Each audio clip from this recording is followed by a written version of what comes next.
La vie d'un bateau passe par plusieurs étapes. Tout d'abord son acquisition, qui revêt diverses formes selon l'utilité finale, de la commande à un chantier de production en série, ou alors au contrat entre un armateur et un affréteur, ou alors un chantier.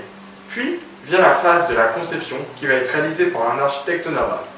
Enfin, la construction est ensuite réalisée dans un chantier naval, après quoi le bateau est lancé et peut être utilisé.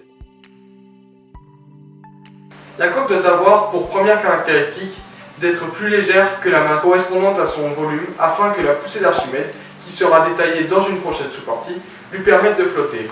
Donc la coque peut prendre plusieurs formes de simples rondeaux de bois, par exemple, assemblés ensemble pour faire un radeau, aux coques composites des meilleurs voiliers de compétition. Il peut y avoir une seule coque, un voilier, qui sera appelé un monocoque, deux coques appelées un catamaran, trois coques appelées un trimaran, mais rarement plus. La coque est divisée en plusieurs éléments.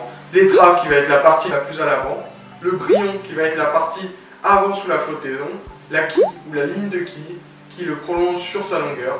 L'arrière est formé d'un étambot et d'un tableau arrière. La coque comporte souvent des appendices servant à la propulsion, donc à l'hélice, à la giration gouvernail ou alors à la stabilité, quille de roulis, à l'hydrodynamisme, c'est-à-dire appareau de pêche, dôme ou alors encore sonar.